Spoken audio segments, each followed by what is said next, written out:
On one of those days, while he was teaching the people in the temple and preaching the gospel, the chief priests and scribes with the elders confronted him, and they declared, saying to him, "Tell us, by what authority you are doing these things, and who is the one who gave you this authority?"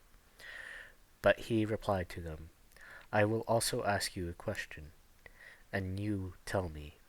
Was the baptism of John from heaven or from man?" They discussed among themselves, saying, "If we say from heaven, he will say, 'Why do you not believe him?' But if we say from men, all people will stone us to death, because they are convinced that John was a prophet." And so they answered that they did not know where it came from.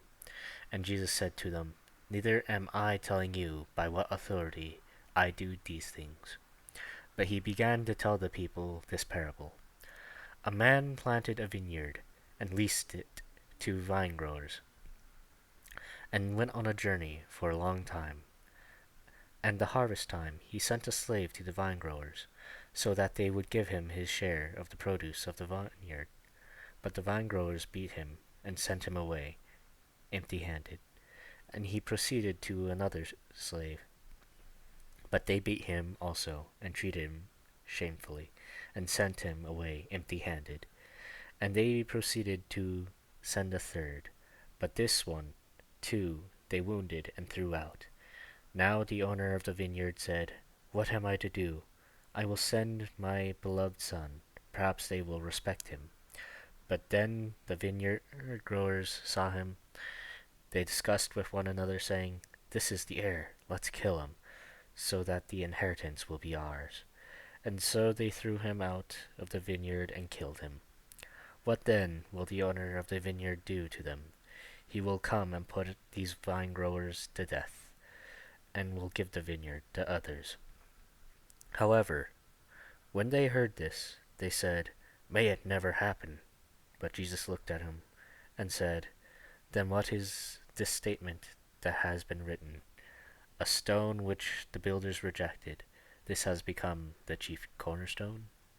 Everyone who falls on that stone will be broken into pieces, but on whoever it falls, it will crush him."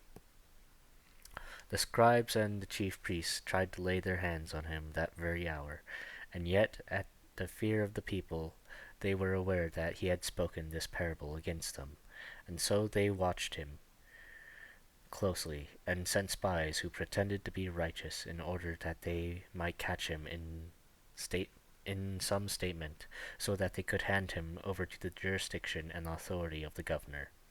And the spies questioned him, saying, "Teacher, you know that you speak and teach correctly, and you are not partial to anyone, but you teach the way God on the basis of truth. Is it permissible for us to pay taxes to Caesar or not?" But he saw through their trickery, and said to them, "Show me a denarii. Whose image and inscription does it have?" They said, "Caesar's." And he said to them, "Then pay Caesar the things that are Caesar's, and God the things that are God's." And they were unable to catch him in a statement in the presence of the people, and they were amazed at his answer, and said nothing.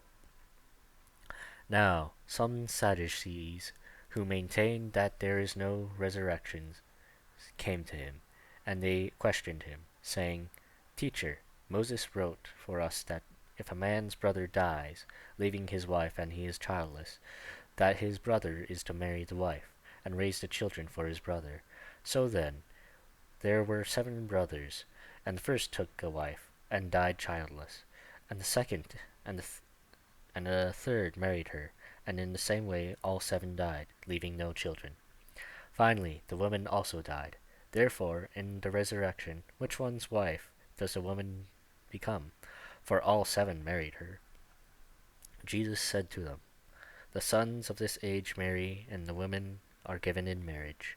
But those who are not considered worthy to attain to that age and resurrection from the dead, neither marry nor given in marriage, for they cannot even die any more, for they are like angels, and they are sons of God, being sons of the resurrection.